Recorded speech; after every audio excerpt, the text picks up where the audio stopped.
கரூர் மாவட்டம் கிருஷ்ணராயபுரம் மேலக்கார தெருவைச் சேர்ந்த சமூக ஆர்வலர் அமிர்தானந்தம் தனது குடும்ப சொத்தில் நடந்ததாக கூறப்படும் முறைகேடான பத்திரப்பதிவை கண்டித்து கரூர் மாவட்ட ஆட்சியர் அலுவலகத்தில் நூதன முறையில் புகார் மனு அளித்தார். கிருஷ்ணராயபுரம் வடக்கு கிராமம் பட்டா எண் 1827 புல எண் 167/16B என்னும் நிலம் தனது தந்தை முத்துசாமி பெயரில் பட்டா மற்றும் தாய் பத்திரம் உள்ள நிலையில் வேறொரு நபர் முறைகேடாக அதனை பத்திரப்பதிவு செய்து விற்பனை செய்துள்ளதாக அவர் குற்றம் சாட்டினார். இதனை கண்டித்து சர்ச்சைக்குரிய பத்திரத்தின் நகலை மாலையாக அணிந்து ஆட்சியர் அலுவலகம் வந்த அமிர்தானந்தம் அதிகாரிகளின் கவனத்தை ஈர்க்கும் வகையில் மனு அளித்தார்.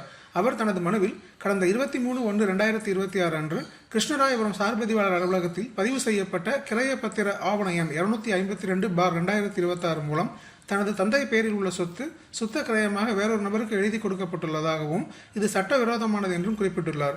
மேலும் இந்த சொத்துக்கு எவ்வித பட்டா மாற்றமும் வருவாய்த்துறை மூலம் மேற்கொள்ளக்கூடாது என்றும் மேற்கண்ட பத்திரத்தை ரத்து செய்து உரிய நடவடிக்கை எடுக்க வேண்டும் என்றும் கோரிக்கை விடுத்துள்ளார். அத்துடன் கிருஷ்ணராயபுரம் சார்பதிவாளர் சுமார் 1.5 லட்சம் ரூபாய் லஞ்சம் பெற்றுக்கொண்டு இந்த முறைகேடான பத்திரப்பதிவை மேற்கொண்டதாக குற்றம் சாட்டியுள்ள அவர் சம்பந்தப்பட்ட சார்பதிவாளர் மீது கடுமையான நடவடிக்கை எடுக்க வேண்டும் என்றும் தனது மனுவில் வலியுறுத்தியுள்ளார். வணக்கம், நான் சமூக அமிர்தானந்தம். நான் கிருஷ்ணாயிரத்துலேருந்து வரேன். எங்களுடைய சொந்தமான இடம் சர்வே நம்பர் 16Bயில் கிருஷ்ணாயிரம் கிழக்கு வடக்கில் இருக்குது. அந்த இடத்த பார்த்திங்கன்னா பிச்சம்பட்டியை சேர்ந்த நாகராஜ் மனைவிக்கு பத்திரம் போட்டு கொடுத்துருக்காங்க.